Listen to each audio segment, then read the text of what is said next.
was razed to grounds. The entire students of the university campus overnight had become homeless. All the young children who were pursuing their education there, they lost their future. The entire, it's not been an easy, it's not so easy to, the whole school gets destroyed, their academics are affected, and the entire temple monastery campus have been, our deities have been broken. No amount of money, no amount of time can heal all the suffering that we have been through, going through these persecutions, and all of us to see our Guru being persecuted and targeted and attacked. This onslaught of attacks has been continuously, relentlessly happening again and again and again in the last 5 years. And today, as we stand in the culmination, as we get the victory for the truth, we get the, as the truth comes to light, it is important that we all also understand at what cost has this happened. Yes, end of the day, truth wins. But at what cost? There's so much that is paid for it. There's so much of losses that we incur. There's so much. When I say losses, it's not just financial, no. It's not just physical, no. It's something beyond all of that. The amount of trauma, the amount of the psychological and emotional things that we go through. We wanted to give you all a background and a brief into what this is about. I see many of you even wondering, what is this about? What is the core of this case? And why is this victory a huge victory? Why this very, very powerful order, the order that we received today from the Honorable High Court of Gujarat is a groundbreaking order, because through this, a lot of truths are coming to light. And this is what we are going to be sharing with all of you right now. And we also highly encourage all the viewers. We are actually live right now. Any of you want to ask any questions, any kind of a questions? I see already many of you are commenting. Jacqueline is saying congratulations, and Steve Austin, I can relate, so I keep on praying for you too. And Leah Karima has also posted congratulations and thankful. It's so obvious you both are healthy, happy, loving, and loving life, etc. And well provided for by Swamiji. Absolutely, Steve Austin. Actually, thank you so much for all of your participation. All the live viewers in whichever platform you're watching us live right now from, I request you all to keep posting your messages, put your messages right now in the live chat. Share this video with as many people as possible. Right now, we are going to be sharing with all of you, giving you a brief about what had actually happened. So, as I was saying, our this Janardhan Sharma, Kulnari, he is extremely politically influential. He does many illegal activities. The kind of illegal activities he does, actually, I can't even tell many of those. I know I have found out, and we have evidences for all these things that we are talking about.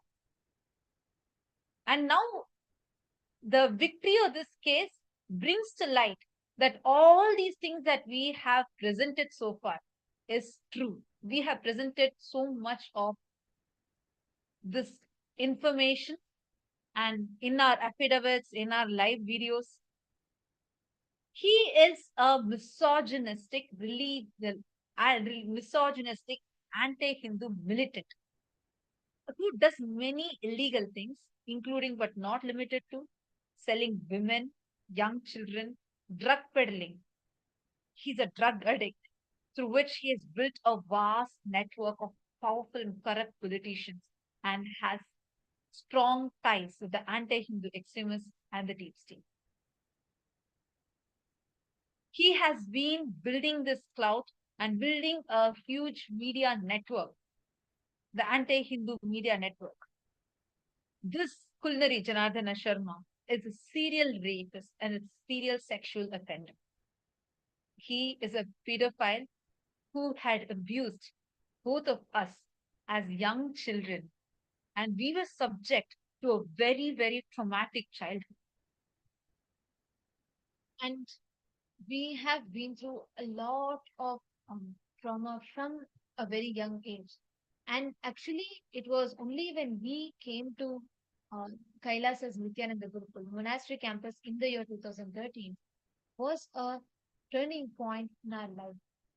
Our life changed from there on because it was in Kailasa's Nithyananda Gurukul that we had a very happy, safe, and an amazing upbringing. We actually had, like, for us, four of us siblings, it was a very blissful and a very beautiful space, a very beautiful place to be in, right from our lifestyle and the pure ecosystem that it was, and how we were able to be the doing the temple rituals or various different activities, doing yoga, doing puja, the education, and high quality lifestyle given completely for free of cost. We were completely taken care of, provided with the best things.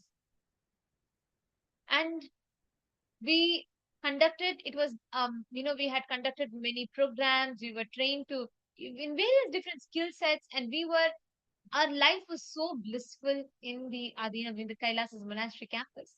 Actually, that is where literally a new life began for us. Everything like our past trauma, the kind of traumatic childhood we were subject to, and from there, with just the blessings of Swamiji, our Guru, the Supreme Pontiff of Hinduism, Bhagavan Nithyananda Paramashivam, whom we fondly refer to as Swamiji. Swamiji took care of all of us, and from the year 2013 onwards, that's when we joined the Kailasa's Nithyananda Gurukul. And from that time onwards, everything was provided, as Manithyanta was also mentioning, completely for free of cost and highest quality. Like my education, I completed only in Kailasa's Nithyananda Gurukul. And pursuing my further educations in the Kailasa's Nithyananda Hindu University, the world's largest Hindu university. So all the kind of empowerment, whether the physical, psychological, emotional, or even the conscious empowerment we were receiving was something beyond words. And this star empowered us a lot from within. Everything was going amazing. 2013, 14, 15. But it was in 2016.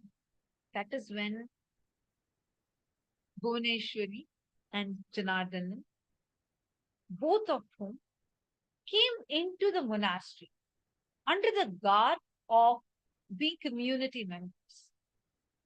And we thought this was a new hope. Like we thought we can, maybe reconcile and there's a possibility of transformation and so on. But we were completely oblivious of the malicious intentions with which they had joined. And this time was when they portrayed as if they had changed, but behind they were secretly embezzling huge amount of money from Kailasa, from Swamiji. And as they were embezzling the money, they kept embezzling money, and none of us were aware of. 2 years passed.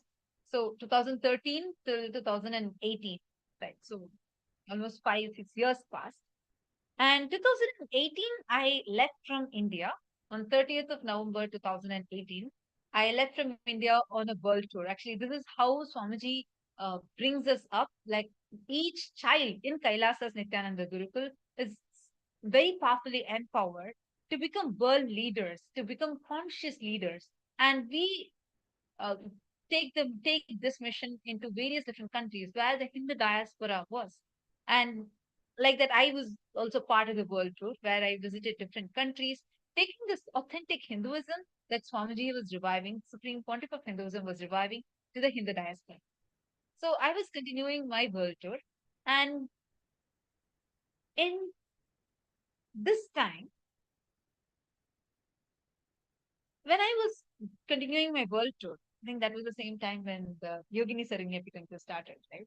Like 2000. Actually, that in when you were in the world tour, it was around that exact same time that we had this is this amazing ecosystem in Kailasa's Nithyananda Yogini Sarvagya Peetham, which was inaugurated in Ahmedabad in Gujarat in India. And the Supreme Pontiff of Hinduism had opened the Nithyananda Yogini Sarvagya Peetham as a, a hub, a knowledge hub for all the women. It was a completely all women Hindu university campus run by women for women. And actually, just remembering it, brings so much of bliss inside me, because that was one of the most beautiful and one of the most safest, one of the most amazing ecosystems that we had. Yogini Sarvagyampitham was a all women Hindu university campus. It was a ecosystem where we had school, we had Gurukul, we had a monastery campus, we had a university campus, everything. And like our whole day was buzzing there. Our every day we went on to serve so many people, we would enrich, conduct so many different activities, community services, enriching so many people with the principles, with the Hindu principles that Swamiji has gifted the humanity with. Each day we were having amazing, every day was filled with so many different activities. We would actually go and give the annadan, the free distribution of sattvic food, and we would go and give healing to people who are in need, or we would go and meet people, perform homas and pujas in their houses, and offer various different courses, programs. And along with all this, we also had personally, for me, I had an amazing opportunity to lead various different projects, collaborate with various different opinion makers, thinkers, decision makers, and um, people who are celebrities and influencers from various walks of lives. Like, what's actually, could you explain what's happening in this photograph? This is actually one of the meeting that we had, where we had the IAS officers, commissioners, and um, all the, actually, I should say the cream of the society present there, which is where we were sharing about the mission and the vision of Yogini Sarvagyapeetham. And we can see, along with myself, there are other yoginis from the monastery campus, which is the all women Hindu University campus. So we were sharing about the mission and what we do. That's wonderful. So every time, so this is how the whole yeah, Kailasa's Nithyananda Yogini Sarvagyapeetham was built, right? Like the kind of work that was being done. And what's happening in this particular photograph? So this is another beautiful meeting that we had with Mr. Alan Robert Border. So Alan Border, and he is literally worshipped as a god of cricket in Australia and a renowned cricket player, and he's a legendary in himself. And So like working from the grassroots level and all the way to the top cream of the society, where going one by one and enriching them and sharing with them the need, what is the vision of Kailasa, what is the need of Kailasa, why Hinduism, the authentic Hinduism needs to be revived, what is Swamiji's vision for humanity, the contribution of Swamiji's, the work that Swamiji is doing. And just through that, the entire Kailasa's Nithyananda Yogini Sarvagyapeetham was built. And it was something so amazing because people, especially when the influencers, celebrities, thinkers, when they are seeing that such authentic work is happening, whether conducting sessions or giving healing service to people or going and conducting the training sessions for people, kids, children that are visually impaired, and gifting them with the science of third eye, where even without the use of the physical eyes, they started seeing. We had all these amazing breakthroughs that were happening in the Kailasa Nithyananda Yogini Sarvagyapeetham.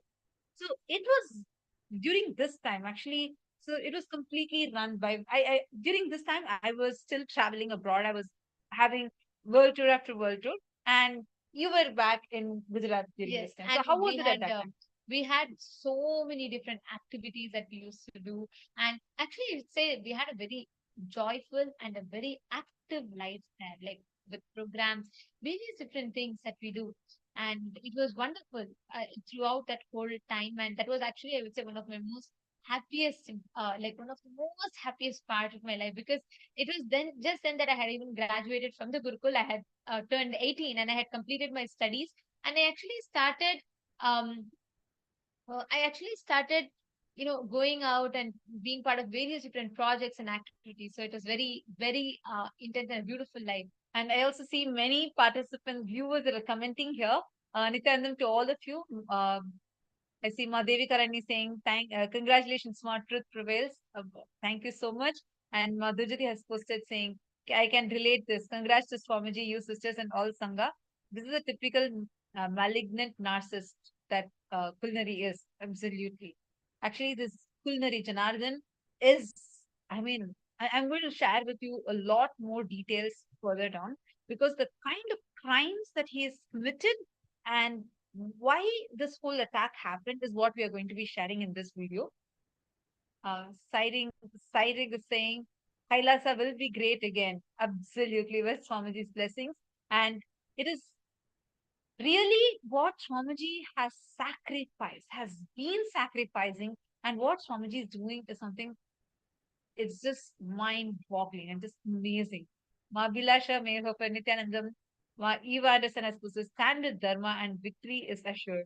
Yes, absolutely. And that is what Swamiji had experientially given to us. So, Nithyananda, coming back to this. So, when it was happening, was it all completely by women? Like, how was Actually, it it? was a completely all women university campus. It was completely run by women for women. And actually, in Kailasa, there's a policy. We have 80% leadership. The leadership, 80% of the leadership is with women. The women empowerment that Swamiji does is completely to a next level. It's not just cerebral opportunities alone, but the very consciousness is empowered. And 80% of leadership in Kailasa is women. And this was actually like the way how Swamiji was making this Kailasa happen, specifically Kailasa's Nithyananda Yogini serving it become happen.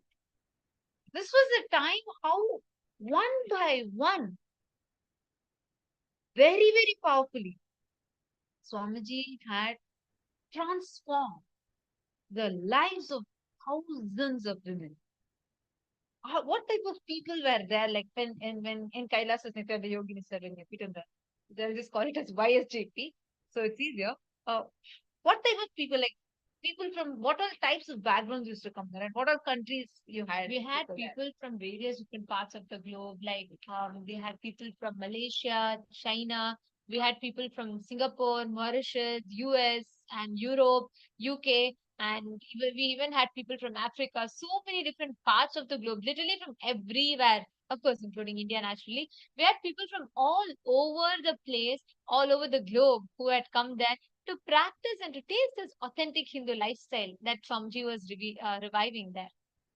So it was during this time, and just to give a background about how this culinary Janardhan is, he is a misogynist, and always this the mentality is such that he always suppresses women and is completely allergic, literally, to women empowerment. Highly, extremely racist, and does not want any kind of empowerment for women to happen. So when this was happening, when the YSDB, the Yogini Sarvagnya Peetham was being established, and so many women were being empowered.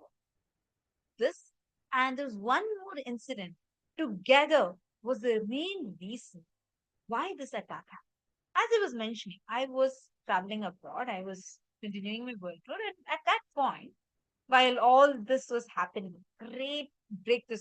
Every day we used to have I remember you used to share with me saying that you just went and helped the people from disaster Absolutely, relief yes. programs, and I remember I think you even shared what flood or earthquake, like how. Yeah, we had actually, we even been to groups where kids who suffered from the Gujarat earthquakes.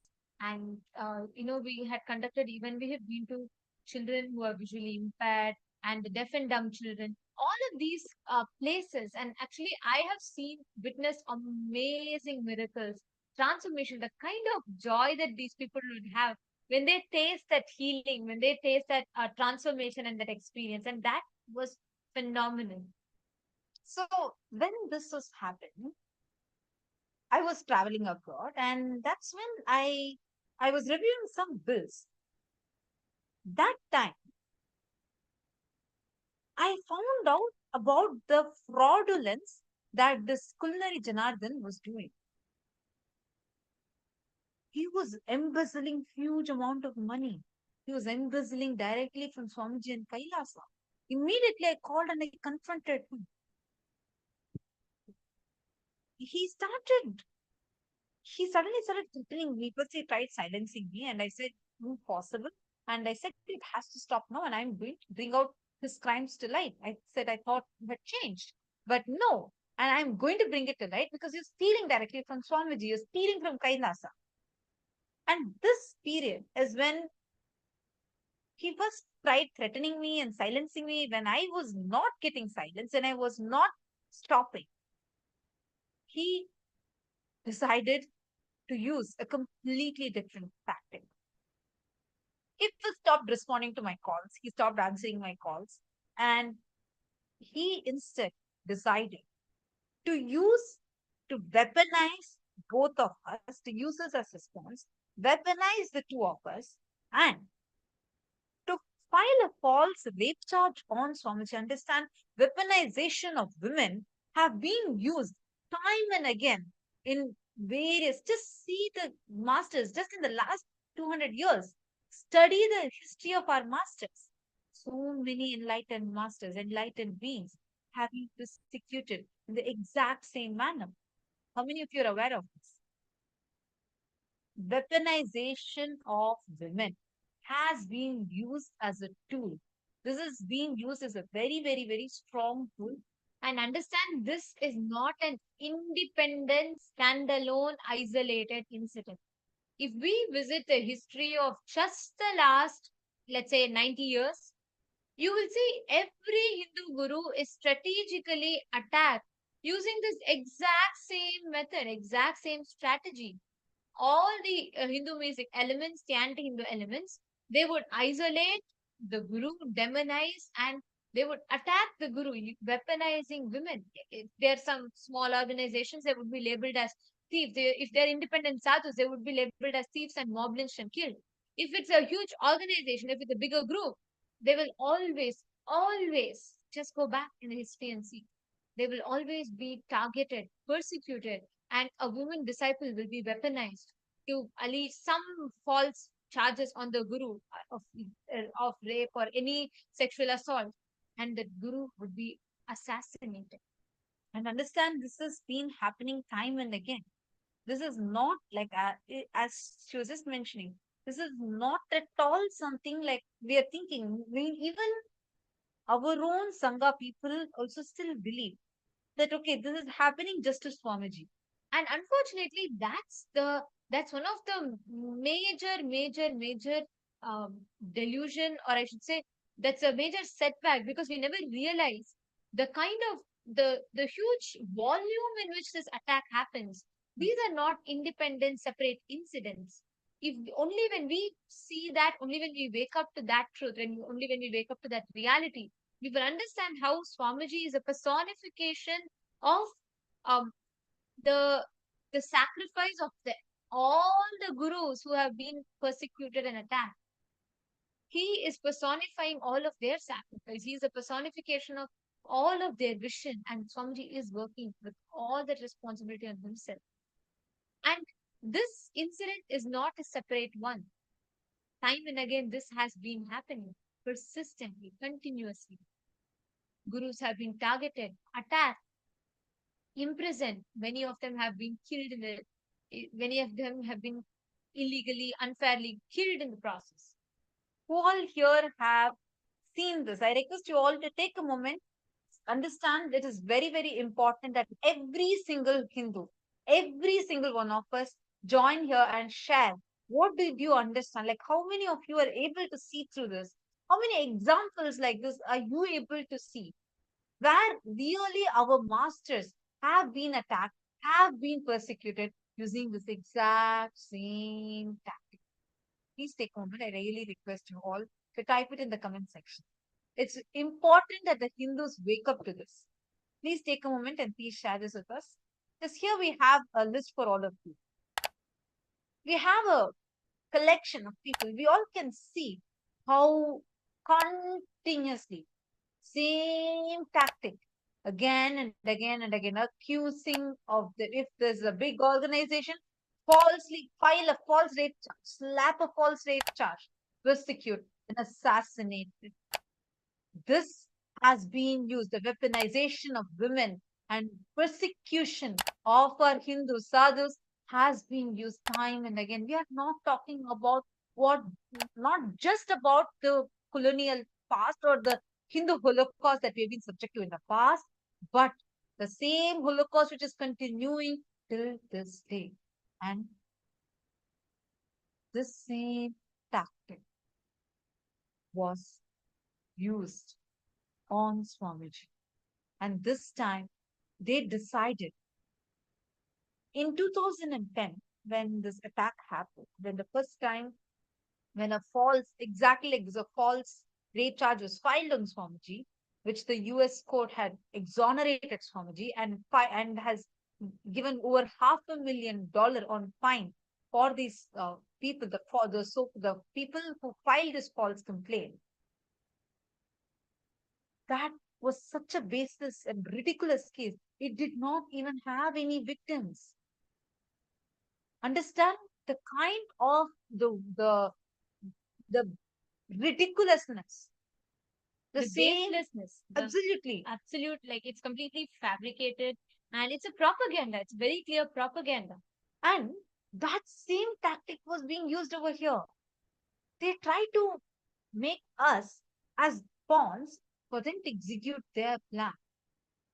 We were trying, the this culinary Janardhan was trying to use both of us as his pawns to do this exact same thing.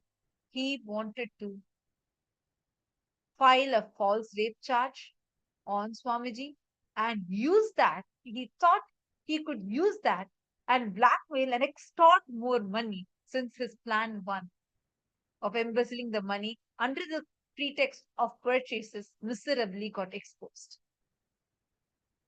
I request you all take a few minutes now and please share whatever you have understood so far, because it's very important that everybody, all of us, are understanding what exactly is happening. It's very, very important that all of us are cognizing the gravity of the situation and what a great victory we have received after so much of attack and persecution. And we will only value this victory only when we understand this is not a standalone independent one. Only when we understand the backdrop against which this whole onslaught of attacks has happened. And it is also important for all of us to know the series of incidents which clearly establish what we are seeing. Understand, towards the end of right after she had actually discovered the all the financial embezzlement, towards the end of October 2019, Janardana Sharma actually called me and started threatening me to file a false rape charge against Swamiji. I was shocked. Actually, I still remember the whole series of events that happened. Suddenly, I received a call under the pretext of resolving family matters. He pressurized me to take leave and come away from the main campus. And when myself and my younger siblings went there, neither of them turned up. And we were calling, messaging, no response. And after a few days, on the 1st of November, suddenly he called me and he started threatening me to file a false rape charge against Swamiji. I was shocked. I could not even comprehend or wrap my head around what was going on. He started, I still remember, he said he would go to any extent, even if need be, even to kidnap me, to make me do this. I was, I knew he had malicious intentions with so many, I knew his character, but to see the way to suddenly go through this whole thing, because Swamiji was more than a guru to me, he was God, he was like mother and father.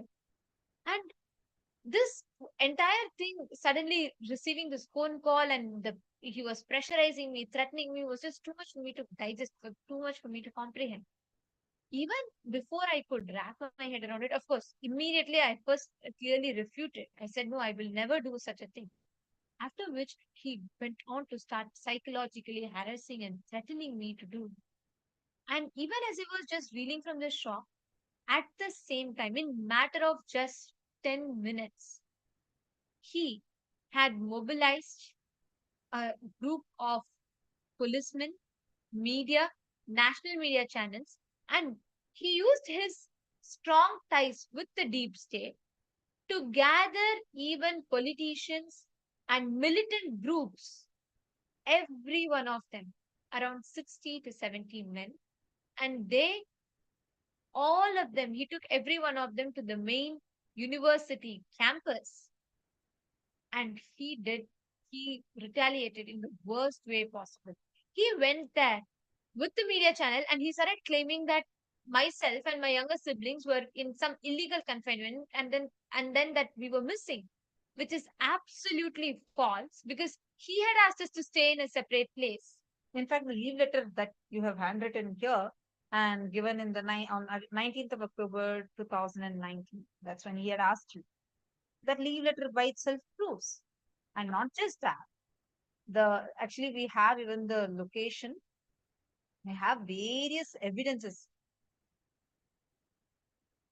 showing the falsity of this case. Here you can Actually, see. this was one of the photos we took when we were waiting here, and actually, we can see the exact map, like it is about 15 to 20 minutes away from the main university campus.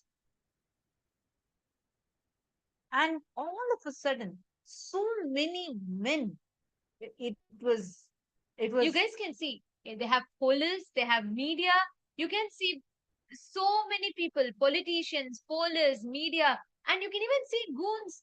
Just random people were barging into the campus. And all of this when I was waiting away from the campus. And here he gathered, mobilized his entire group here. And he went on the live national media channels, flashed my photographs, and said that I was kidnapped. I was shocked. I actually immediately rushed to the main campus, as you all can see in the pictures. I immediately rushed to the main campus because I knew the whole thing was a lie. I did every possible thing to tell them that this whole thing is false. It is not true. I was not kidnapped. I was not in any confinement. In fact, it was Janardana Sharma who made me stay away from the campus, and he launched his whole attack.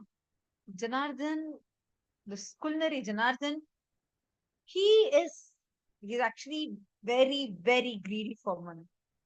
Just to extort money. Imagine and see. I'm just going to play this clip a few more times. You all can see here this culinary Janardhan walking right there, walking and going and mobilizing. And we can also see a politician named Kashyap Jani, who is also simultaneously mobilizing this entire mob. At night, all of them are barging into an all women university campus. And How all of can them men? are charge sheeted rowdies. You can see, along with the police, are also charge sheeted rowdies. Media, every one of them are barging in. In addition to this, they even gathered villagers from around. We had so random people just come into the campus, just walk into the campus at night. It was They an all women. broke open the gate and they barged into the campus and they started harassing the female sannyasis and the minor children that were there. And this was horrifying. And I wanted to state something over here. This happened on the 1st of November 2019. There was no police complaint. There was absolutely no police complaint till I think till what? Next 17 days, there was no There police was no police. complaint. Based on what?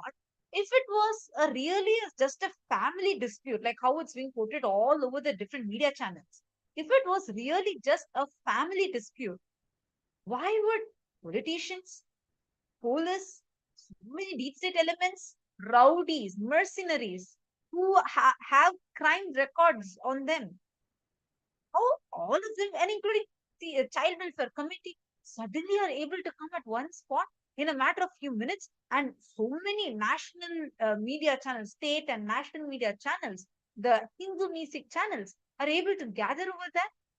How can one person mobilize this entire thing if it was just a family dispute? Understand, it was not a mere family dispute. It was a well orchestrated political persecution that was criminally calculated way orchestrated by culinary Janardhana Sharma, who a pedophile and a serial sexual offender and a very, very racist misogynist. just to cover up his financial embezzlement and to find another means to extort more money, used his political clout, used his deep state network and anti-Hindu media to do this attack, to launch this attack. Otherwise, I can't really, when I see this clipping, I really can't understand. In what manner does it even make sense? How can so many people, men, just barge in without even having a police complaint? Without, like, even at the police complaint, you cannot have so many men barge in, that too at night, in a residential all women university campus. I request everyone to take a moment and please post it here. How do each of you feel about this? How is it okay? Why? Just because we decided to be Hindu sannyasis? Why are we supposed to be subject to this?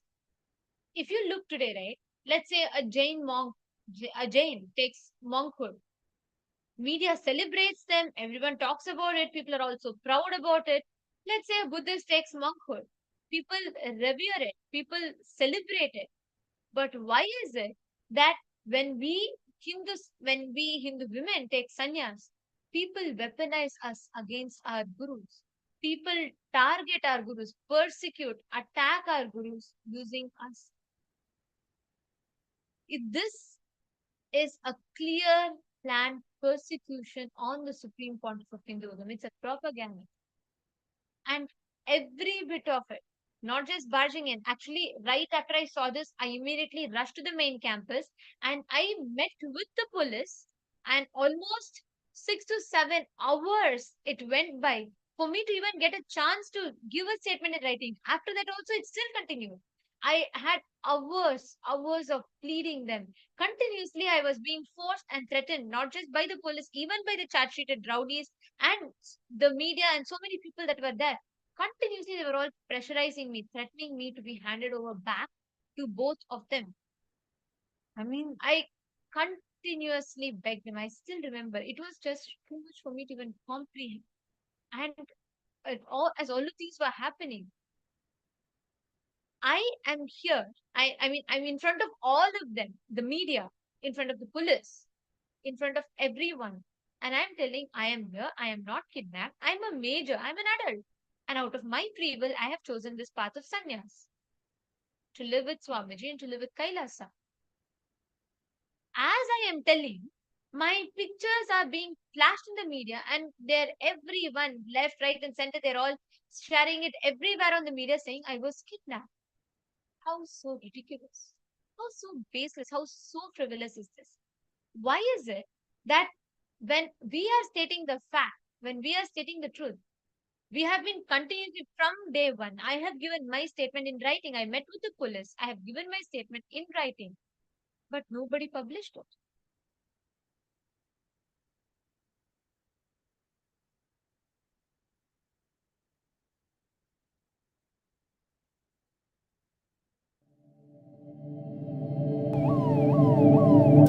To me is completely illegal, and my mom and my dad are trying to drag me out of this place.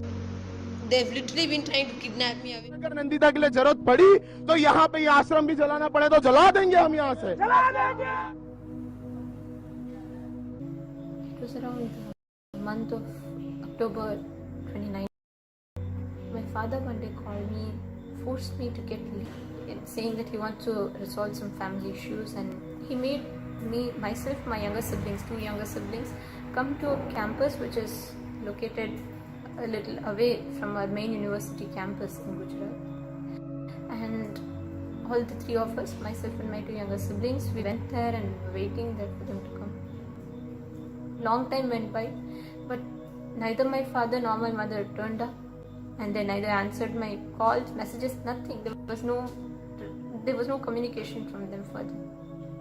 And a long time went by, and suddenly on the 1st of November, I still remember, it was one of the worst moments.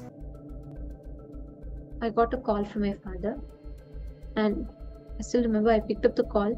I wanted to ask him first, why did you not come all these days? I've been waiting for you here. But what the conversation turned out to be still shocks me. Actually, it still shakes me as I talk. he started threatening me the moment I picked up the phone. He spoke in extremely commanding tone, in a threatening manner. His demand was straight. He said, "You have to leave Kailasa, you have to leave the Sangha, you have to come back home, and you have to file a false rape charge against Swami." But I was clear. Swamiji was more than a mother and father to me. He was my guru, he was my God, he was everything. And when he threatened, I could not even respond. My throat dried up. And I was very clear from my being. I was very clear. I will never do such a thing. Even before I could recollect myself from that shock, he got around 15 to 20 vehicles of policemen, media, rowdies, everyone, and turned up in the main campus while I was waiting for them to come in the location that he had called me. But instead of my parents coming there, they took 15 to 20 vehicles of people and turned up in the main campus, and he lied to the media, to the police, to everyone that I was kidnapped and kept elsewhere. But the truth was that I was waiting for him to come.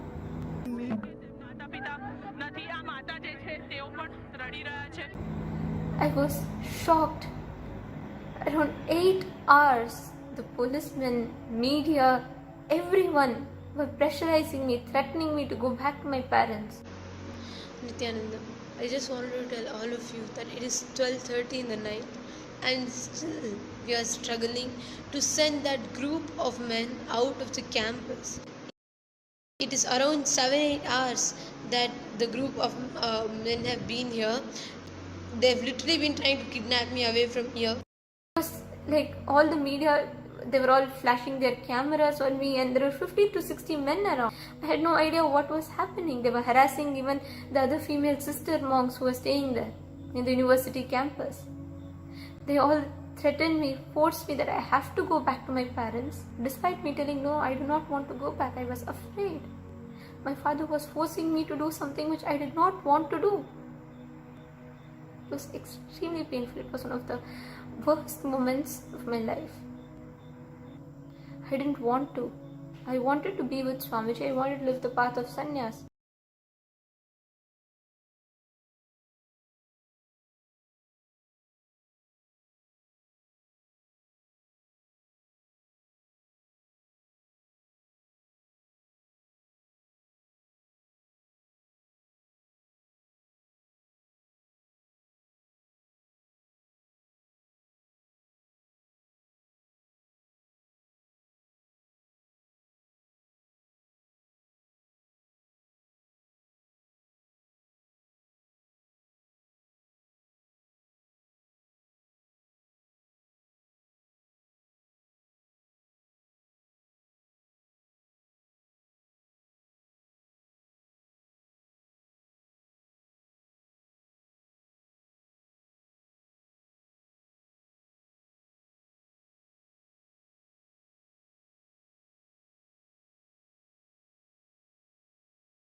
The persecution that was happening was completely different level. So now when these people, and when they were asking you, saying that, when they were asking you, saying like, what, now you have to go back to your parents, they're forcing you.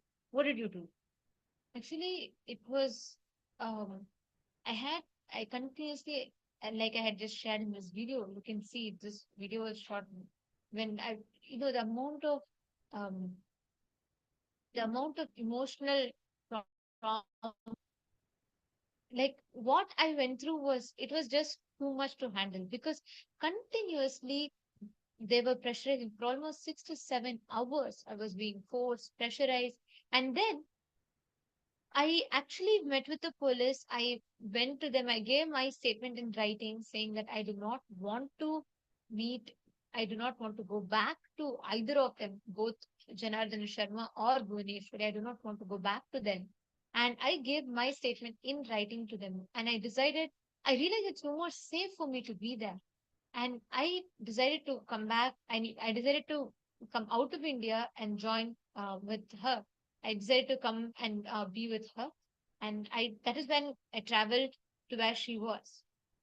And when she left from India was 5th of November 2018, 2019, right?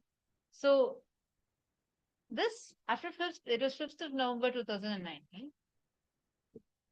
After that, still the worst part was using our names. Attacks were continuing to happen, and coming and threatening. These kind of attacks were continuously happening. On the other hand, we were continuously making live videos. We were stating clearly, see, we are not kidnapped, we are not kidnapped. We kept repeating this. It was so unfair that not a single media channel even took that up. We even gave live interviews. We gave the interviews. We gave the press statements. Nothing was picked up. Instead, our screenshots were used again to falsely claim as if we have been kidnapped. This kidnap or illegal confinement, isn't it so ridiculous? First of all, I was not even in India. Forget that. First, I have never been to Gujarat. Second, I was not even in India. And Swamiji had not been to Gujarat in over 10 years. And Swamiji has never been there to Yogini Sarvajna Peetam ever. And even myself, whom they're alleging that I was kidnapped, I actually physically met with the police. You all can see the photographs.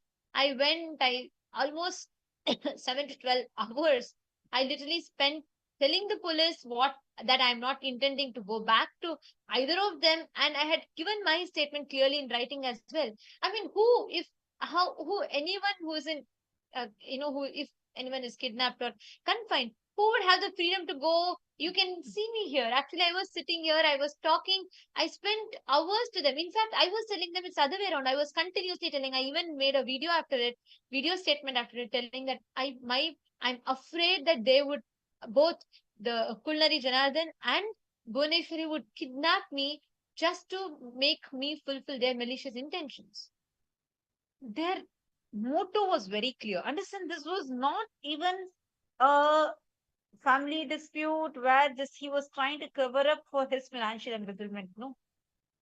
He was trying to use this as a mean to extort more money because he thought he could use it as pawns, weaponize us, persecute Swamiji, and use this false rape charge and try to extort more money. When we were not budging to this, he decided to honor kill both of us. He decided to honor kill both of us. And series of attacks were launched. The power that this Kulnari Janardhan had built through his illegal activities, a range of illegal activities.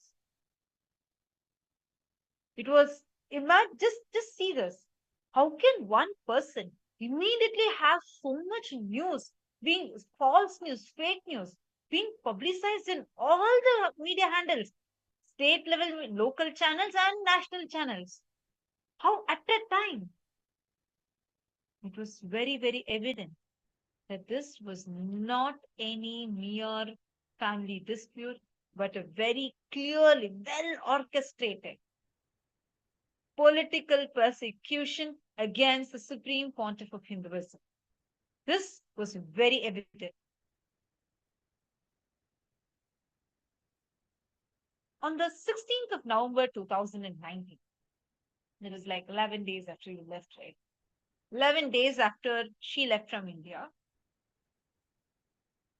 the police, that time there was no case, there was no complaint even filed, not even no FIR, nothing was registered. But because it became such a national level issue, with this fake news being spread everywhere and hours together of character assassination was happening. So during that time, the police did thorough investigations. Actually, they came into the campus, they went into the campus, they conducted thorough search.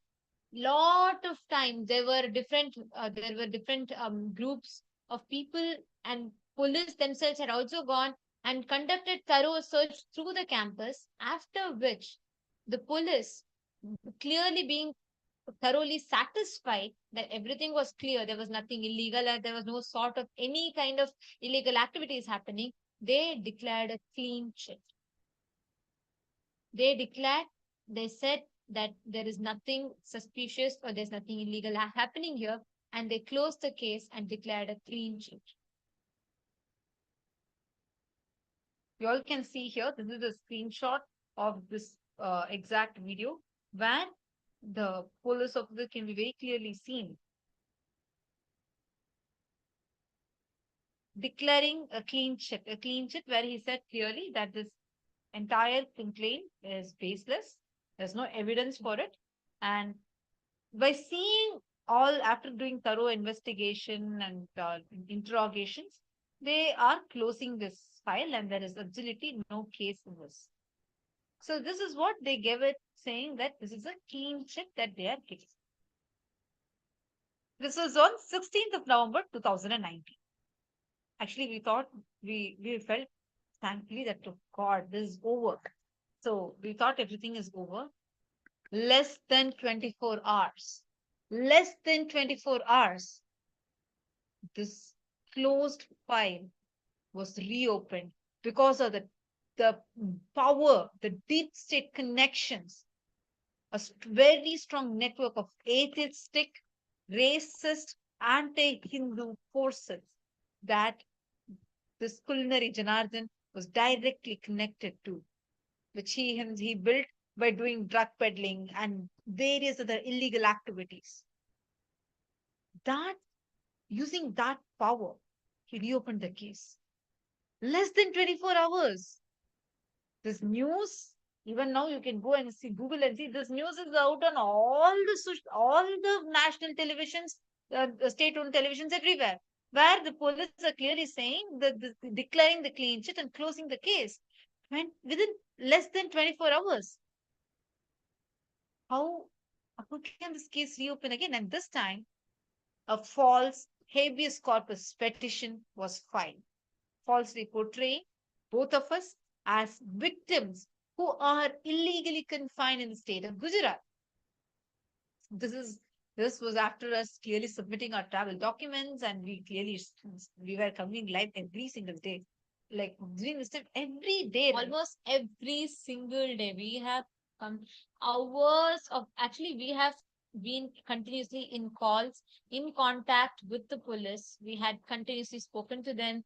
We had given a press conference. We had done hours of live videos, continuously sharing the facts that we were not in any kind of illegal confinement whatsoever.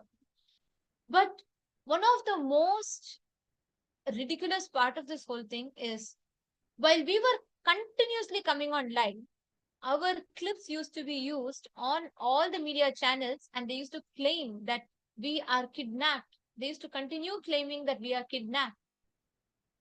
Not a single media channel. How come?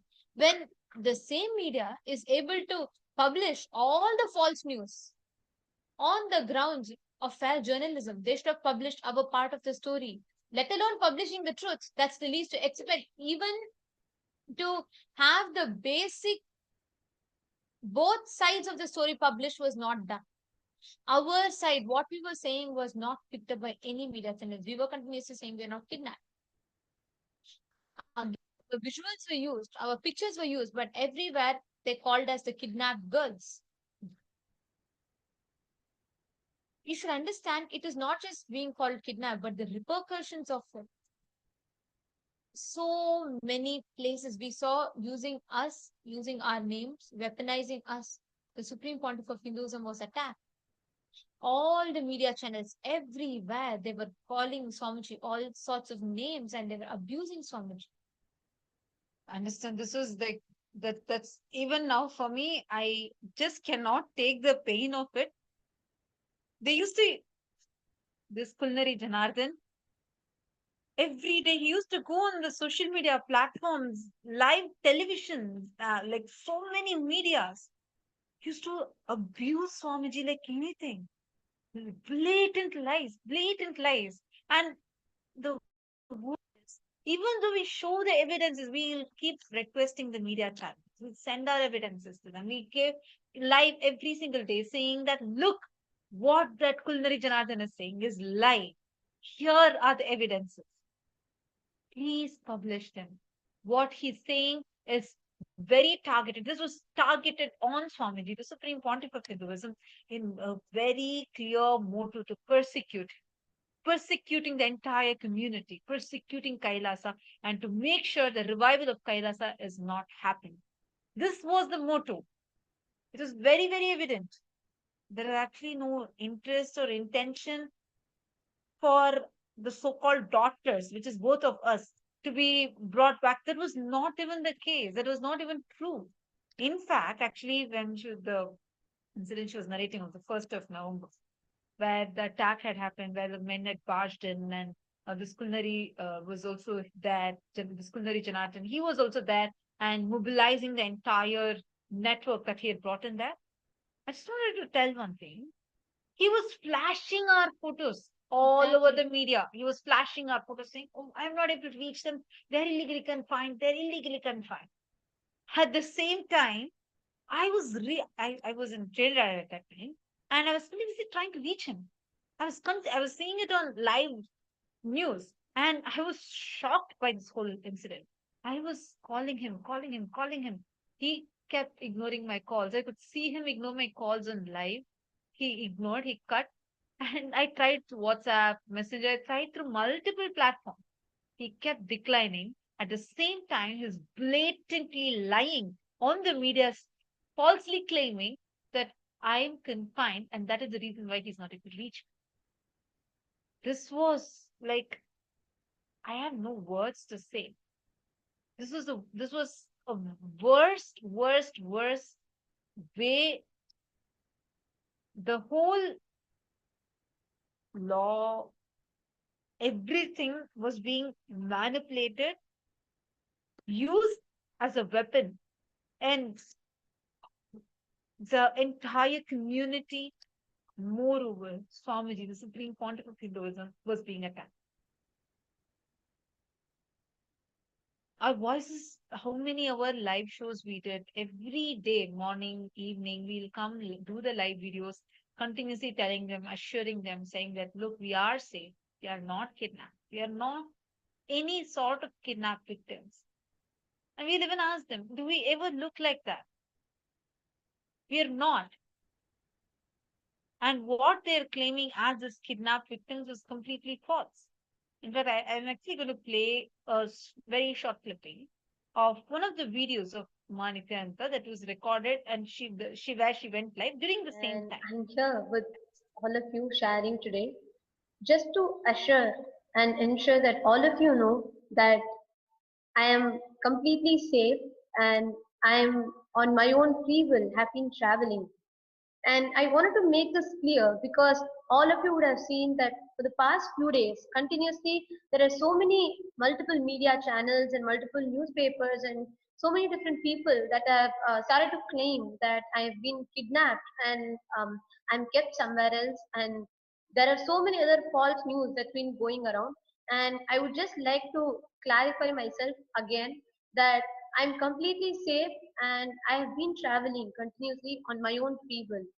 And it is so unfortunate that multiple of my videos before that I have been sharing continuously for the past few days have not been considered. And in spite of me telling what is happening exactly, unfortunately, the false claim that is being spread by Janardhan and Bhuneshwari, my parents, has been continuously taken into account, and there are so many media channels that is claiming that I've been kidnapped.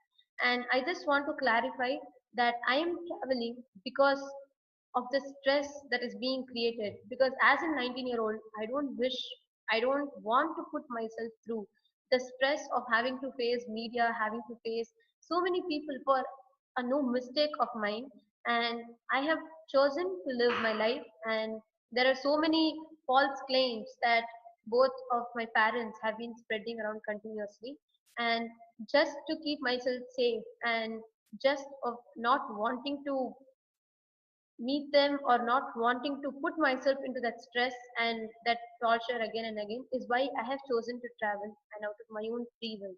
And I request the media and I request everyone else that please do consider, and this is the truth and this is a fact from my side. So I wanted to make it very clear to everyone that this is the truth and this is what I want to share with all of you, that I'm completely safe and it is my own free will, and there is no sort of kidnapping or anything. But I'm afraid that if my parents have taken gone to the extent of unnecessarily bringing out our family problem, our personal problem into media and unnecessarily all over the place, I am afraid that if I might even, if they're able to go to this extent, they would go to any extent of having to kidnap me, and that is a fear that I have. But as of now, the organization Swamiji or the Sangha has no way kidnapped me or anything.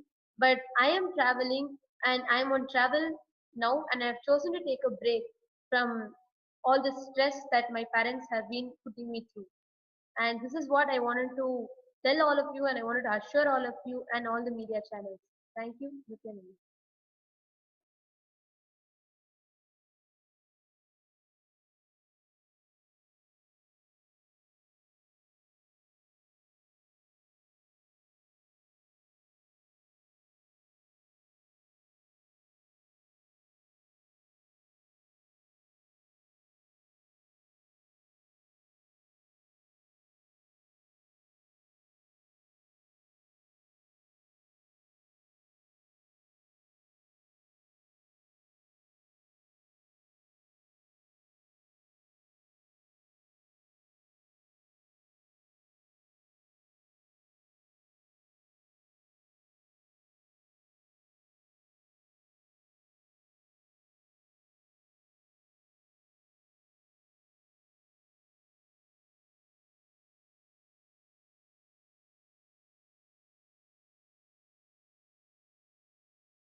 This is just one of the multiple live videos that we have been giving.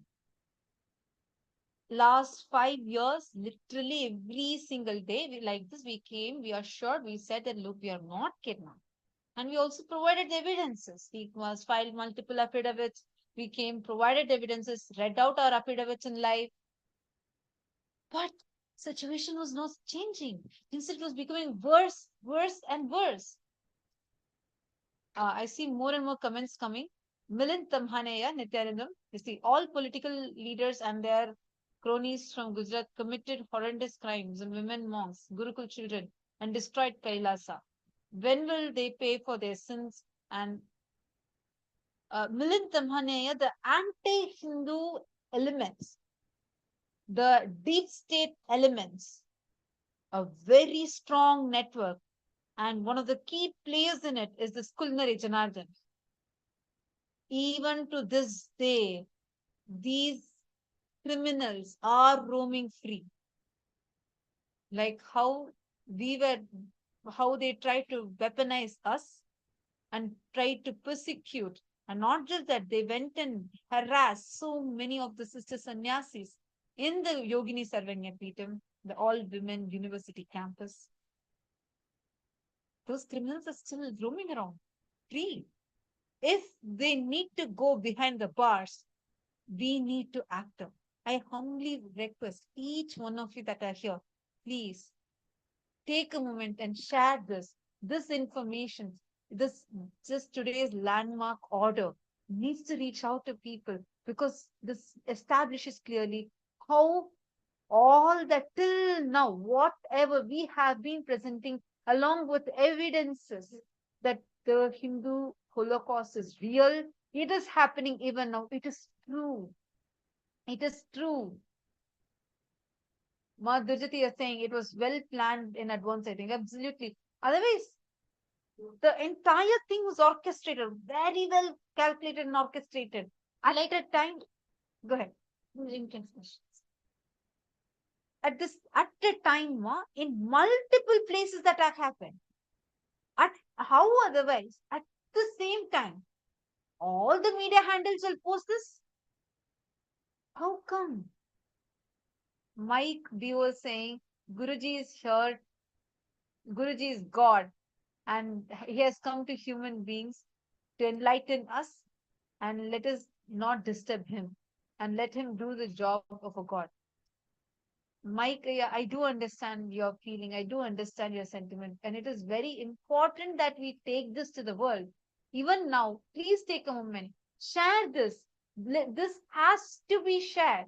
This truth, what kind of attack we were subject to, this has to be shared to the world. I really request you all, take a few minutes and share this live video with as many people as possible. This doesn't end over here. In 24 hours, as we mentioned, the case was reopened. This time, a habeas corpus case was filed, falsely claiming we both are being illegally confined in Gujarat, whereas everybody knew we were live, even shared a location of the police, and we submitted our travel documents very clearly stating that we are out of India. I have been out of India since a year before that, and I never went to Gujarat. Swamiji has never been to Gujarat. Swamiji has never even been to that Yogini Sarvanya Peter. And she was also out of India. So this whole habeas corpus petition fundamentally was baseless. There was no base in it. Like, based on what are they claiming that? She met with the police and I'm giving my travel documents. I come on, I share my live location at the police. I'm sharing my live location from Trinidad with the police. How will I be in Gujarat illegally confined? Understand, this was a tactic used to somehow get us in under his control. This culinary Janardhan clearly used it as a tactic to get us under his control, just so that he can forcefully make us file a false rape charge, file a false POXO charge on Swamiji and use it to attack Swamiji. And you all should know the amount, the extent to which these attacks went. It did not just end with getting the militants and the charge sheeted rowdies that day. From that day onwards, continuously the campus was surrounded by media. It was it was where all women were staying. Continuously there were attacks, and using his deep state ties, Pulnari Janardhan, he went to the extent of sending militant groups to abduct me. He went to the extent of sending militant groups to forcefully take me from the campus. Actually, under the pretext of searching for me, he used this to send using his deep state cloud, he mobilized militant group. One of the days, he mobilized a militant group called Karani Army, which is actually known. So many complaints are filed on them for the violence that they have caused, and they have lot of complaints, rape complaints on them. And this group of mercenaries, militants, they barged into the all-women university campus. They literally broke into the campus, destroyed the deities. They broke our deities. They looted the jewelry that the deities were wearing. They sexually harassed the female monks, young children, and they barged into the women dormitories. They destroyed the whole campus.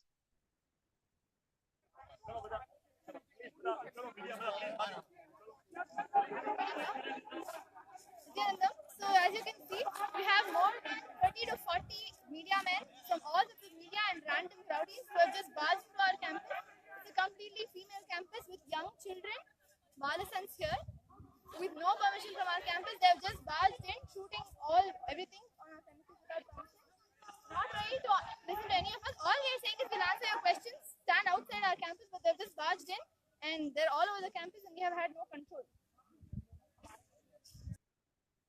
Our sannyasis, the monks were all begging, saying that stop, do not enter, do not. How will so many like a mob? This is a They did not have any permission. They did not have anything. They just barged into the campus and they went on. They literally, physically, they assaulted so many women. They fought back with everyone. They fought with everyone that was trying to protect the female monks. They got media along with them. And in the national TV, more than 4 times, they declared that they will burn down the campus if their demand of abducting me was not complied with. They had very clearly orchestrated this planned attack. Actually, you all can see how they've all marched into the campus, left, right, and center, going all into all different places, in the dormitories of women, the places where women were staying, and they got gathered media and they declared that they would actually burn down the campus. They had actually started अगर आज destroying the आश्रम में अगर campus. वो लड़की Physically, नहीं they lie took गई, logs and they ये पूरे started आश्रम को beating मैं the. आग लगा के हम पूरी टीम आग लगा देंगे पूरे की आएंगे। और अगर नंदिता के लिए जरूरत पड़ी तो यहाँ पे ये आश्रम भी जलाना पड़े तो जला देंगे हम यहाँ से। This is actually the very clipping where they are blackmailing and threatening that they are going to burn down the entire university campus if they were not allowed to abduct Nithyananda. Actually, that itself was a very, very, very criminal plot because everybody knew that she was out of India. And as you get, I remember Manitanta, like every day used to come and tell. Exactly. And there were hours of live. We did almost 16 hours a day. We had come live providing various evidence. Every single affidavit we filed to the court, we read, we showed that to the public. We had continuously read that out, and media, we were doing every possible thing, all our social media, using all platforms to share with the world what was happening, to continuously provide the fact as it was happening to people. What did you feel when you saw whenever you saw that these mercenaries were coming and threatening, like where this Karni Sena is coming, and they're loudly yelling your name, and they're saying that they're going to burn down the university campus. Just a few weeks before that, you were there in that university campus. And what was your especially feeling? after I had clearly given the statement in writing, and I told them the date when they all came, just 24 hours or 48 hours, just few days before that, I released the statement, the video statement, and I released another statement in writing stating that I am not in the campus and that I had traveled to where my sister was because I felt only safe with her, and I decided to travel there. So, after me meeting with the police on the 1st of November, giving my statement in writing, and after me clearly telling the Honorable High Court that I have left India, how come this group of men, the militant group, barge into the campus under the pretext of searching for me when they clearly know, when I have issued a statement to the police that I am not, I do not want to be in India and I wanted to be with my sister. I had given this statement in writing because I was extremely traumatized by what I went through, because I clearly knew, using his ties with the deep state, both Kulnari, Janardhan and Bhuneshwari, they would go to any extent to get us back into their clutches. I had expressed them. I expressed this to the police. I told them that if I were to be handed over back, then my life would be over. After telling all of this, and after this statement was public, it was given to everyone, I had posted it on Facebook, everywhere. How come this one man, this Kulnari, is able to gather the entire mob of rowdy elements and barge them into the campus.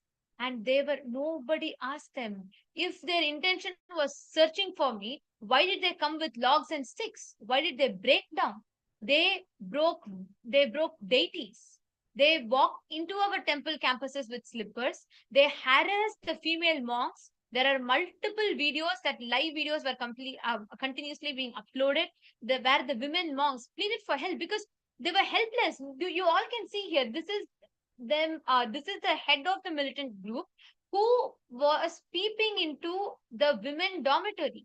He is, and it is so painful to even tell these things. This exact photograph that you all are seeing, he is actually peeping into the women's bathroom, trying to attack the. It's so painful. He's sexually harassing our sister sannyasis, using our names. He's going there, and this militant group, all of them were serial sexual offenders, and they had very strong relationship with this Kulnari Janardhan. He's the one who instigated and sent him here.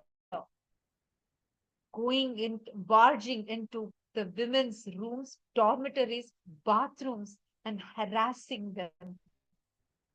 This was all happening while media, police, deep state elements, mercenaries, everybody being present over here. These are charge-sheeted mercenaries present over here, and everything was happening. And these were live streamed on the national media channels that were anti-Hindu, the Hindumisic media channels, live streamed these.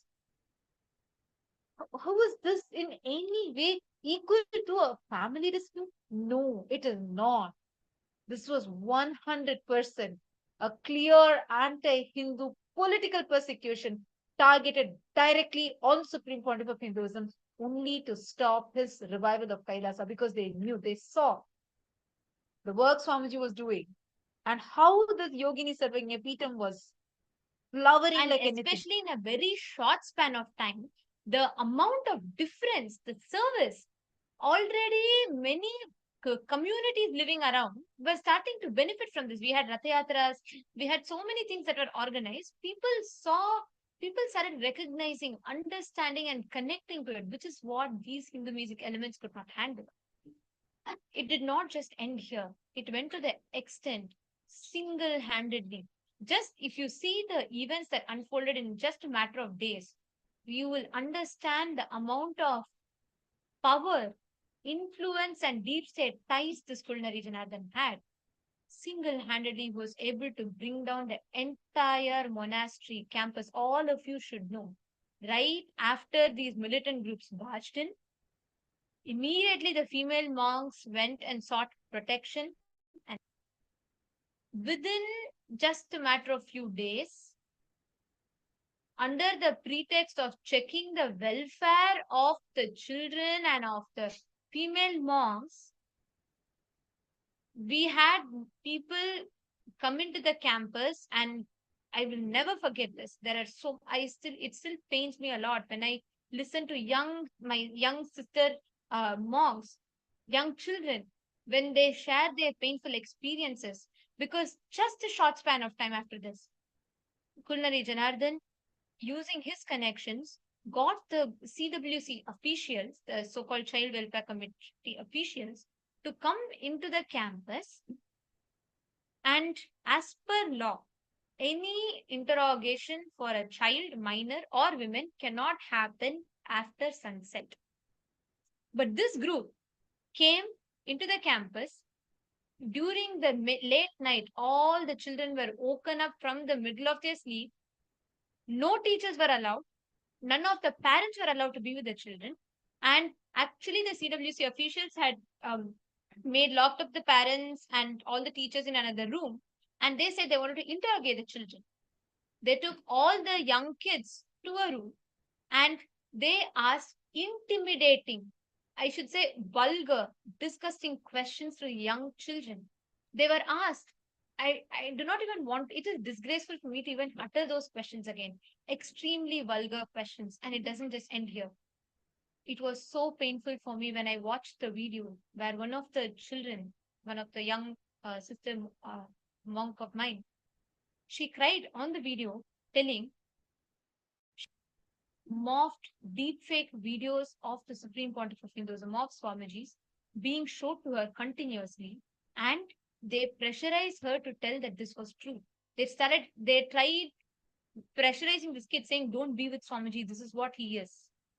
And that child, she said she went through so much of psychological trauma. She's never seen any such thing. She could not even understand what it is, but all she knew was her guru was being abused. Something lie was being forced upon her. Of course, all the kids, they've all experienced a safe, blissful ambience of Kailasa, so they all knew these were lies. But they were tortured. The kids were force-fed non-veg. They were made to eat as monks, we do not eat non-veg. We have a pure, sattvic, non-violent life. And these kids were force-fed non-veg, harassed for hours together at night. They were under the pretext of checking their welfare. They were tortured. They were made to sign blank papers.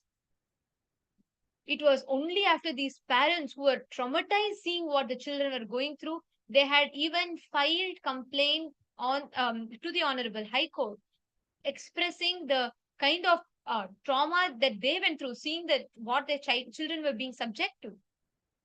After all of this, just in a matter of days, while we were fighting for justice, Kulnari Janardhan gathered using his political deep state connections.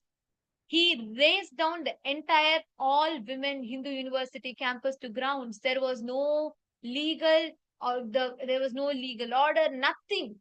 He used his deep state ties to bring down the entire all women monastery campus to the ground. Overnight, all these young children, the female nuns, were made homeless. You all can see, imagine you do not have a place to stay. Suddenly one day the temple that you're living in, the life, this was our house. We were living here for more than a year. This was our place, our temple, our monastery, our school, university, everything was brought to grounds. It was not just normally brought to grounds, our deities were destroyed with it. Atmamurtis, the puja worship altars were demolished. You can see the broken pieces of deities. So painful. Just this one photograph, I just cannot see it. How violently they have broken down Swamiji's, our worship Murti, Swamiji's Murti, and our deities were being broken down by bringing bulldozers in. And imagine all of this happening where there was no time for any of the female monks to even comprehend.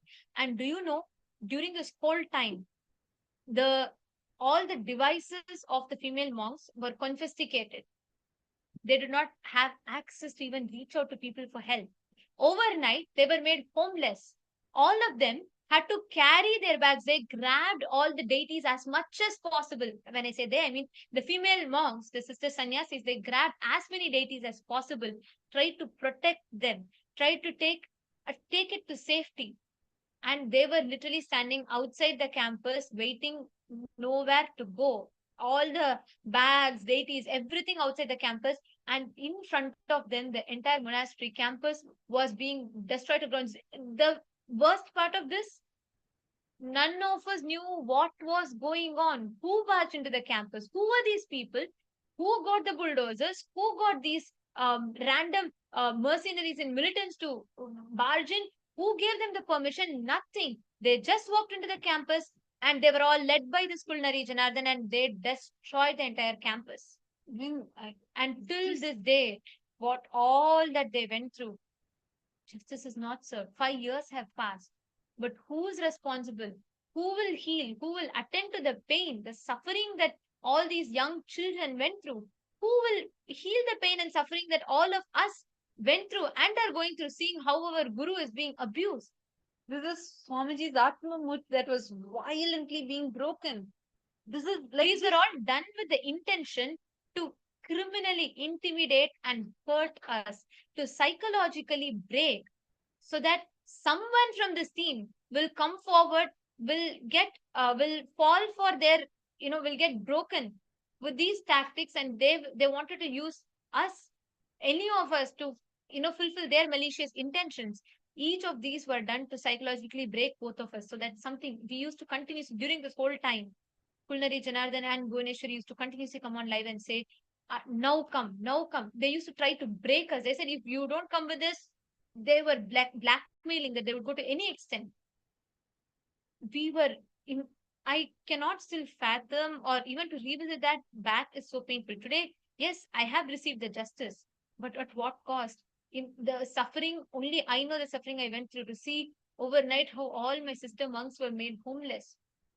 Imagine and see, so many women were made homeless overnight. The women and children were made homeless overnight. I just wanted to ask all of you. See, now, definitely, this Yogini Sarojini, we have to bring it back. We will bring it back. But what about all the money they looted? What about all the pain, the suffering that they put us through? What can ever equate that? What about them just breaking, collapsing, demolishing the deities, the temple? This was, even now I just cannot see some of these images are very, very, very disturbing, especially when you know the kind of hard work that Swamiji has put into each of these, and how much, with what viciousness. See, now the truth has come to light, saying that we both are not kidnapped, and this entire case was baseless, it's frivolous, it does not even make sense, and it has been dismissed by the court. But last 5 years, so much has been lost. So much has been lost. Our guru has been continuously being character assassinated. And all this, why?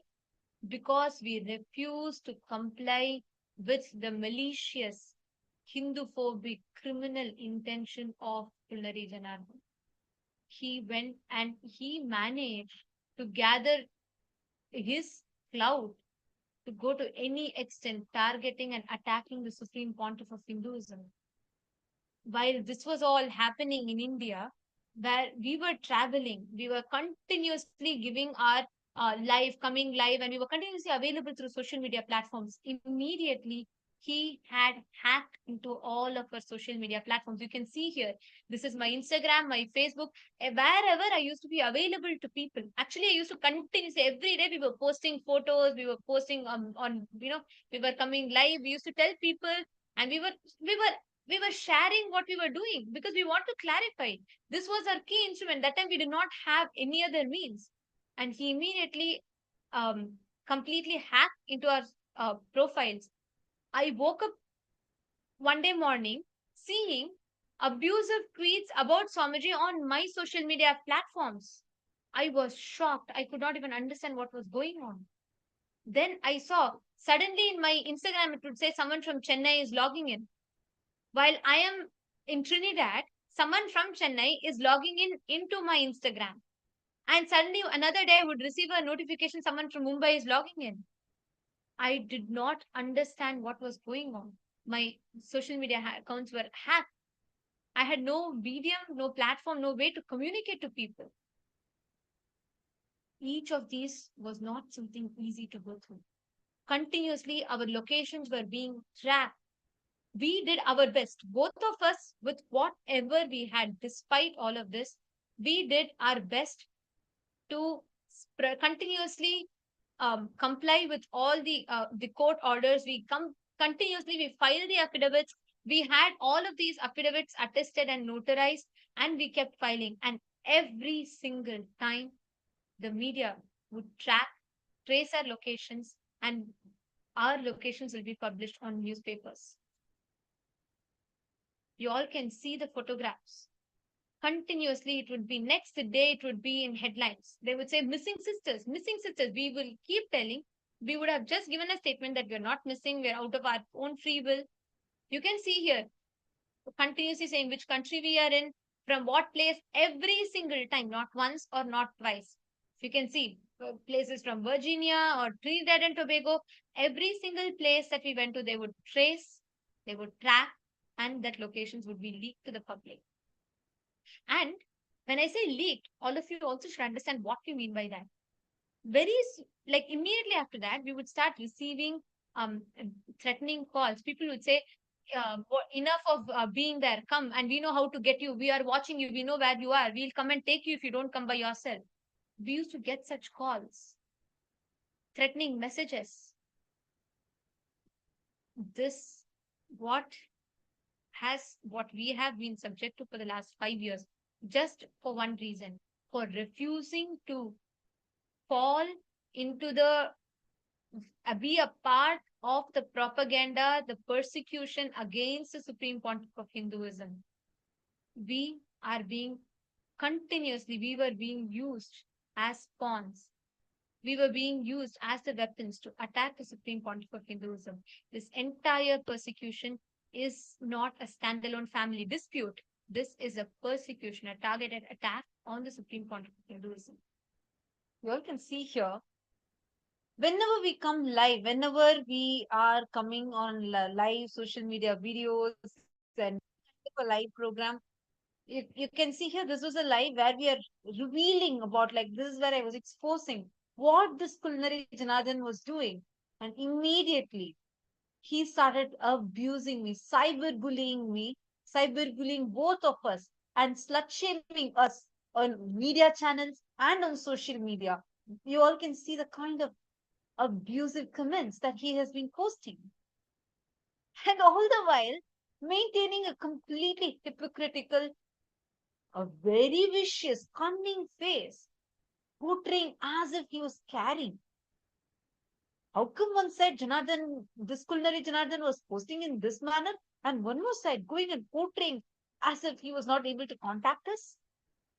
This the blatant lies. It's extremely hurtful. Even now to remember them, it's very, very, very painful.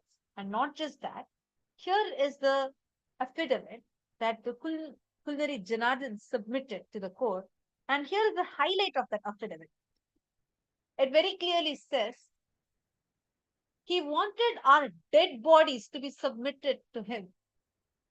When we are alive, every day we are coming, talking on the news, we are talking on the social media, we're talking everywhere, we are live, we are posting.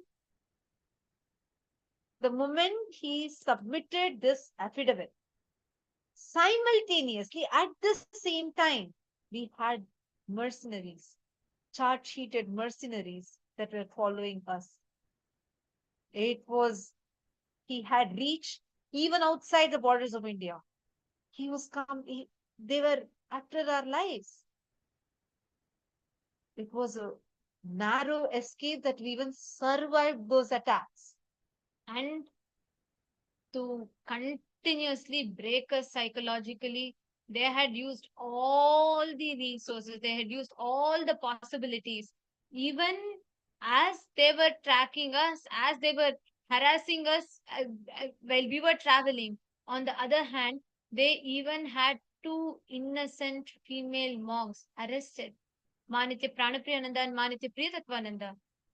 Actually, we were all the female monastery campus. All of them were people from different corners of the world were all gathered there using my name.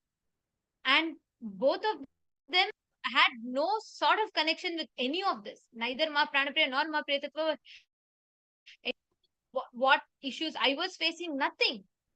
But just to break me psychologically, to somehow get me back to the clutches, he had both of them, their entire, they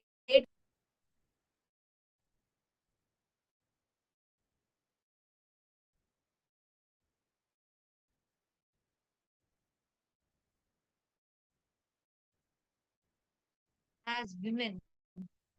Swamiji is image of a real Vedic system was being revived. He could not handle it. This shows for a Hindu guru to be targeted system, and there is no easy and with truth, all evidence by our by truth out.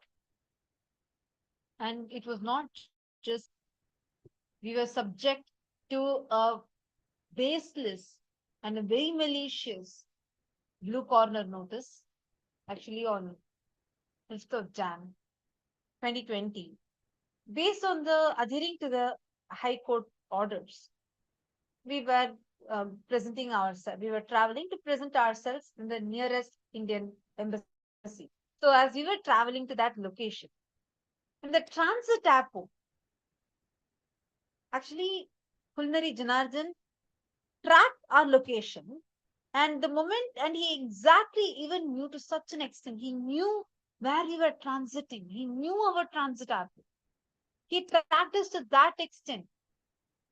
He tracked our location, and as soon as we started our travel, simultaneously he got, look at the powerful connection he had. He got a blue corner notice that he got a blue corner notice filed upon us. An Interpol blue corner notice was maliciously filed upon us exactly when we were traveling, just so that he could use this, somehow use his deep state connections and capture us, kidnap us, abduct us. And when we were oblivious of this, obviously we are on the flight, we are traveling to the nearby country where there was an Indian embassy. And while we were going there, in the transit airport, I still remember I'm getting out of my flight and I'm just transiting. I was holding my passport in my hand. Both of our passports were just snatched away. And we were traveling along with our attorney, our lawyer, and a group of men took us to a room. Even now, some of these experiences are very, very, very traumatizing. It's not a joke. Two young women, and this was a kind of persecution we have been through, and they just put us into a room in the airport. They just took us to a room, and the lawyer who had accompanied us, we, as per the United Nations Convention, as per the international law, the fundamental right is for us to have the basic right to access a lawyer. We have the right to remain silent if our lawyer is not there. And we kept requesting, our lawyer was right there, they locked the door. Just a group of men surrounding us. They snatched away our belongings. They asked us the most vulgar questions. This was all happening.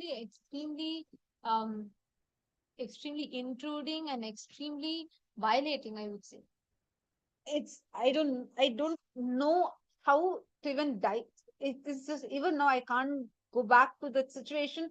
The kind of questions they were asking us, I can't even repeat it. I don't even want to remember it. They put us to such a pathetic interrogation, and after that interrogation, they did not. Throughout the time, we kept requesting to let our lawyer in. Our lawyer from outside the door, he was continuously asking to let him in. He was continuously banging the door and said, please let me in. Those are my clients and they had the right to remain silent. Let me in. And we were continuously requesting, but we were denied even that fundamental right. After this, then they revealed that this Kulnari Janardhan had used his power and orchestrated this entire attack. The Interpol officials had interrogated us, and they said they were thoroughly satisfied with us.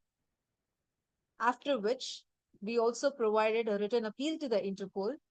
And once we submitted our written appeal along with our evidences to the Interpol blue corner notice was removed from both of us. And actually, the Interpol confirmed and they went through all the facts that we provided and they deleted the Interpol notice.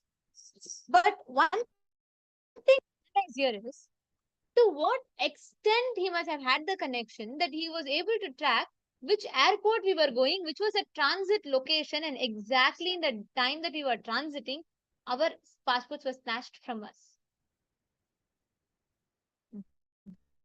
Wake up, the Tunisia is Ethiopia.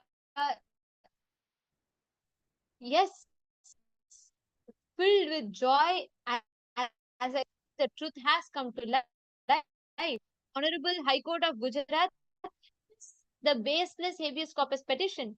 And in fact, the honorable judges clearly expressed thorough satisfaction after having spoken to us. They said that they are thoroughly satisfied. And in fact, they also noted that they were very happy, they were satisfied that we were not in any kind of a confinement or we were not kidnapped. And they said that we had consciously chosen the path and that we are happy with it. Yes, this is giving us a lot of joy. Finally, we have our what we were saying for the last 5 years has been established as a truth, and our the justice has prevailed. But I'd like to remind every viewer, we cannot our nation go through this time and again. The number of superconscious breakthroughs that Swamiji was to do was tremendously affected. Imagine how many thousands of women who were praying to experience a superconscious breakthrough, who were wanting to experience that lifestyle in Yogini Sarvajna Peetham, they lost. How many children who were dreaming of a future education as envisioned by Swamiji lost their future in the last 5 years. Each time we do not have the bandwidth, and we cannot make an incarnation go through this time and again. It cannot take 5 years of draining, 5 years of persecution, targeted attack, character assassination to, and then the truth comes out. In the end, always truth wins. That is absolutely true. But at what cost? What are we losing? What is the cost for this? It is important that we all remember it. The intention why we are reiterating all these facts, I'm seeing many of you commenting. The intention we are reiterating all these facts is for us to remember we cannot let an incarnation go through this again and again and again. We do not have a bandwidth. After stretching his lifespan for 200 years, also, Swamiji only has 13% of the total duration of the Hindu Holocaust. We are having an incarnation which is too precious for humanity. We cannot afford to we cannot afford to abuse and persecute an incarnation. We cannot do that. It is the biggest loss for us as humanity. It is high time that we wake up, we share this truth to the world. It is high time that we share this with people. I request every one of you that are watching us live right now to take a few minutes, share it to all your friends, family members, tweet it. Let us hold the media channels accountable. Let us hold all the media channels, everyone that published the false news accountable. They're answerable to us. What we have been put through for the last 5 years, they're answerable. It is not okay for them to go on publishing fake news, false news, and get away with it. And now the truth has come to light. The Honorable High Court has clearly dismissed the petition. And now it is our responsibility for us to use this opportunity to expose all the Hindumisic, Hindu-phobic elements. How many of you feel this? I actually see so people posting different social media platforms. We just want this was difficult because it's not something that anybody should go through. In every moment, it was terrorizing for us, even at time, like so many times, even we were terrorized even with the idea to come out of our house, because we don't know when this culinary Janardhan will attack us, kidnap us. So many kidnapping attempts. It was not something normal. The world witnessed, but what attack?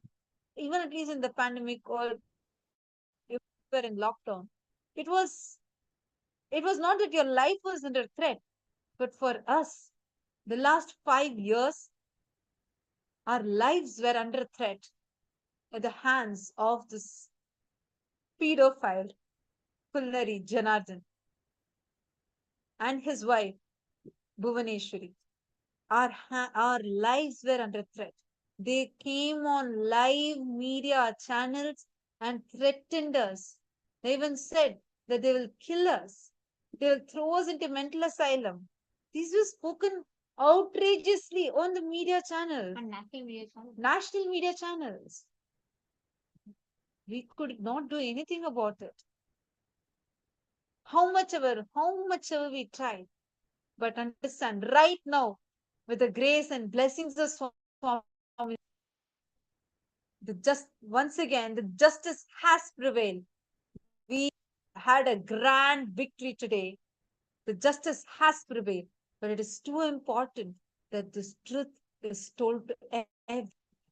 I request all of you, please take a few minutes and share this. The kind of attacks that were happening, imagine and see. Actually, this is my prime time of my life. The kind of vision that Swamiji had and what work Swamiji was doing. I wanted to be a part of that. See, for the very first time, historically, for the very first time, the Hindu Holocaust was presented in the United Nations by Swamiji in an international platform. This is not something normal. This is not something that anyone, you would have not seen this happen anywhere else. I wanted to be part of such a grand mission, the revival work Swamiji is doing. This is my prime time of my life. This attack started when I was 20 years old, and now I'm going to turn 25. I have lost the last 5 years of my life. For what? Just because I chose to be a Hindu monk? Just because I wanted to be a Hindu monk and I'm a female and I'm choosing to be a Hindu sannyasi as forward in order of Kailasa as Nithyananda and be Swamiji sannyasi? Just for this, I'm standing up for Hinduism just because I'm exposing the lies, exposing what crimes were being done.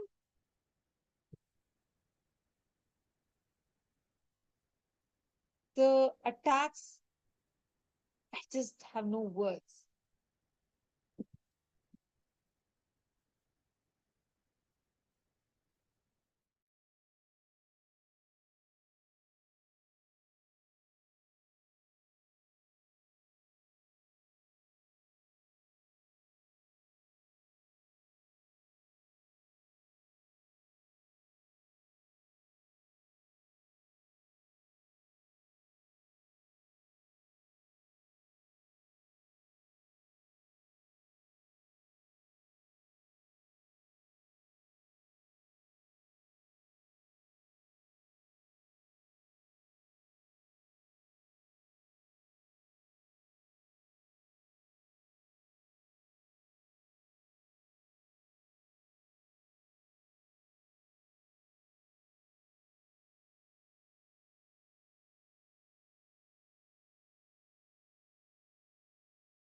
The attack, the persecution, understand, it is still continuing. Hindu Holocaust is real. Hindu Holocaust is real. And Swamiji, the supreme pontiff of Hinduism, is being targeted. More than this, see now, even the court has ordered, the justice has prevailed. We have a court order. The entire falsity, the baselessness of this case has been exposed. The persecution has been exposed. More than this, there's nothing more that is needed to show that this Hindu Holocaust is real. And this, yes, though the justice has come, and this we offer our gratitude to everyone that has been a part to make this happen. But I am sure I have seen, like, with how the way Swamiji does the Tyaga sacrifice each time when he stands up. I am sure with years of hard work, Swamiji and Kailasa will build back the entire Nithyananda Yogini Sarvagya Peetham. But no amount of time, no amount of money, no amount of energy, nothing can heal the kind of suffering and pain that all of us as sannyasis went through, seeing our Guru being persecuted baselessly. Nothing will be able to erase the scar that both of us went through when we were being weaponized against our Guru, our God, Swamiji. And that makes us stand even more stronger, even more firm. We have clearly resolved, and we would like to announce it, we would like to declare it here in front of all of you that we will use all the legal recourses, because everyone who used us against our Guru is answerable to us. Every single media, every single entity that is responsible for this whole onslaught of attacks and this persecution, we will use all the legal recourses and we will fight back. We will fight for justice and we will leverage all the legal recourses available and fight for justice, and we will get the justice back. We humbly request every single Hindu, each viewer, please take a moment, share this, tweet about this. Please share this in as many platforms as possible. Let the world wake up to the reality of the Hindu Holocaust and what exactly is happening. Your support will make a huge difference. Thank you, Nithyananda.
is completely illegal, and my mom and my dad are trying to drag me out of this place. They've literally been trying to kidnap me away. अगर नंदिता के लिए जरूरत पड़ी तो यहाँ पे ये आश्रम भी जलाना पड़े तो जला देंगे हम यहाँ से। It was around the month of October 2019. My father one day called me, forced me to get leave, saying that he wants to resolve some family issues, and he made myself, my younger siblings, 2 younger siblings, come to a campus which is located a little away from our main university campus in Gujarat. And all the 3 of us, myself and my 2 younger siblings, we went there and were waiting there for them to come. Long time went by, but neither my father nor my mother turned up, and they neither answered my calls, messages, nothing. There was no communication from them further. And a long time went by, and suddenly on the 1st of November, I still remember, it was one of the worst moments. I got a call from my father, and I still remember I picked up the call. I wanted to ask him first, why did you not come all these days? I've been waiting for you here. But what the conversation turned out to be still shocks me. Actually, it still shakes me as I talk. He started threatening me the moment I picked up the phone. He spoke in extremely commanding tone, in a threatening manner. His demand was straight. He said, you have to leave Kailasa, you have to leave the Sangha, you have to come back home, and you have to file a false rape charge against Swami. But I was clear, Swamiji was more than a mother and father to me. He was my guru, he was my God, he was everything. And when he threatened, I could not even respond. My throat dried up. And I was very clear from my being. I was very clear. I will never do such a thing. Even before I could recollect myself from that shock, he got around 15 to 20 vehicles of policemen, media, rowdies, everyone, and turned up in the main campus while I was waiting for them to come in the location that he had called me. But instead of my parents coming there, they took 15 to 20 vehicles of people and turned up in the main campus, and he lied to the media, to the police, to everyone that I was kidnapped and kept elsewhere. But the truth was that I was waiting for him to come.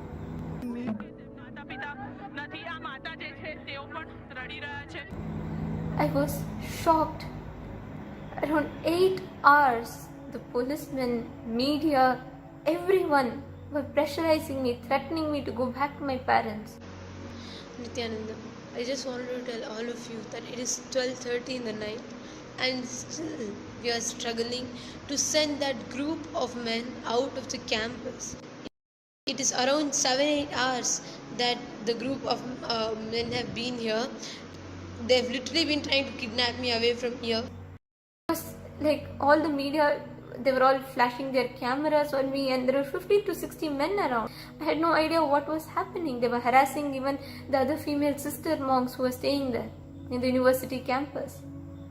They all threatened me, forced me that I have to go back to my parents, despite me telling no, I do not want to go back. I was afraid. My father was forcing me to do something which I did not want to do. It was extremely painful. It was one of the worst moments of my life. I didn't want to. I wanted to be with Swamiji. I wanted to live the path of sannyas.